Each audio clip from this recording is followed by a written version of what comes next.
niños, vamos a trabajar hoy día en historia acerca de distinguir las principales características de las civilizaciones maya, azteca e inca. La primera civilización que vamos a ver es la azteca, y en cuanto a su organización social, vemos que en la parte superior estaba el tlatoani. Luego venía la nobleza, llamada pipitlín, conformada por la familia del tlatoani, los sacerdotes, los militares y los jefes de los calpullis. Recibían tributo de los demás grupos sociales. Luego estaban los mercaderes, llamados pochtecas. Tenían una oposición social y económica privilegiada. En tercer lugar estaba el pueblo, o Masehualli, que estaba conformado por campesinos, obreros y artesanos, que la mayoría era la población, estaba conformado por ellos. Y también estaban los siervos y esclavos, que ocupaban la última posición social.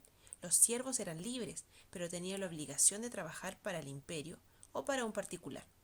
Los esclavos estaban sometidos a sus amos y carecían de derechos. Muchos de ellos eran utilizados en sacrificios humanos.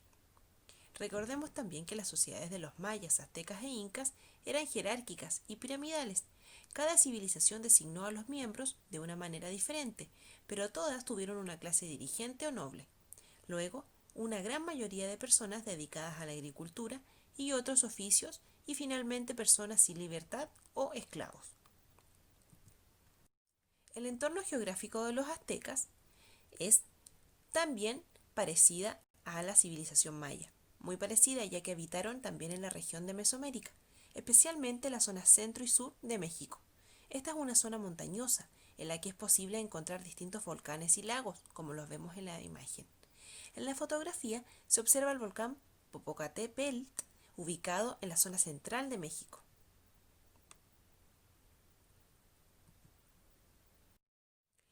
La organización política de los aztecas era también la principal autoridad, que era nuestro emperador, como lo dije anteriormente, el Tlatoani.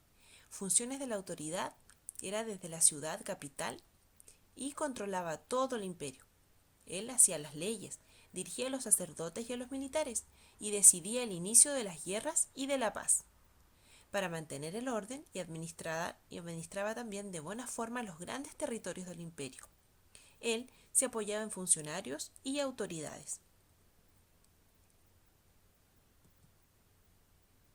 Repasemos las civilizaciones antes vistas. ¿Recuerdan cuáles eran? Eran dos. Sí, la primera estaban los mayas, ¿verdad? Que lo habíamos visto en clases anteriores. Y la segunda era el imperio inca. Entonces, la civilización maya y la organización social, para recordar, estaba primero el Ajao y su familia, que vivían en un palacio rodeado de sirvientes, esclavos, músicos y bufones. Luego, en el grupo 2, estaba el grupo privilegiado, o era la nobleza también llamada, que habitaba el espacio urbano. No pagaba tributos, es decir, que no tenía la obligación de entregar dinero, productos o trabajo al Estado. Ocupaban los más altos cargos políticos y militares. Junto con ellos estaban los sacerdotes, que habitaban el espacio urbano. No pagaban tributos también y eran los encargados del horóscopo, calendario, libros sagrados y sacrificios. Luego venían los esclavos, que eran prisioneros de guerra, realizaban trabajos forzados y eran sacrificados a los dioses. Finalmente, como número 4 está el pueblo y campesinos, que habitaban el espacio rural, pagaban tributos, trabajaban en el campo, en las construcciones de templos y palacios, en el comercio y en la artesanía. La organización política de los mayas eran ciudades-estados. Su principal autoridad era el Ajau, que era el señor sagrado, y las funciones de la autoridad era dictar leyes y administrar justicia, organizaba el comercio y dirigía a los sacerdotes. Para gobernar era apoyado por un consejo compuesto por los jefes de los guerreros y los sacerdotes más destacados. Ahora nos vamos a la organización social del imperio inca. En la cima estaba el Sapa Inca, como ya lo habíamos visto, y su familia tenía muchas esposas, pero la principal era la Coya. Seguía la importancia en la nobleza, grupo social privilegiado. compuesto por los sacerdotes, altos funcionarios, jefes del ejército y los curacas. El pueblo o grupo no privilegiado vivía en comunidades. Los hombres se dedicaban a la agricultura, ganadería, pesca y artesanía. Las mujeres ayudaban en las tareas agrícolas y se encargaban de la casa, además de labores para el imperio como tejer. Y finalmente estaban los yanaconas, que eran servidores personales del Sapa Inca. No eran libres y no pertenecían a ninguna comunidad. Se dedicaban al cuidado del ganado, construcción y trabajos domésticos. Todos los habitantes del imperio inca pertenecían a una oyú. Los miembros de la oyú estaban unidos por lazos familiares, poseían tierras comunes y compartían tareas. Por lo tanto, estaban obligados a ayudarse y a trabajar los unos por los otros. Este compromiso incluía también al Sapa Inca, que era considerado pariente de todos, los que ayudaba a mantener unido el imperio.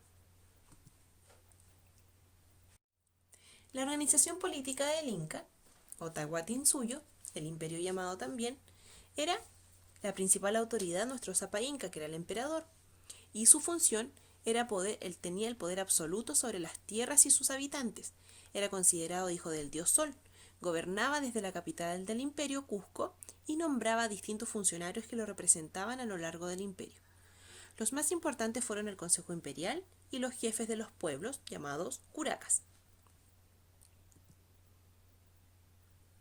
Espero, niños, que les haya gustado y les haya servido este video para poder realizar de mejor manera sus guías.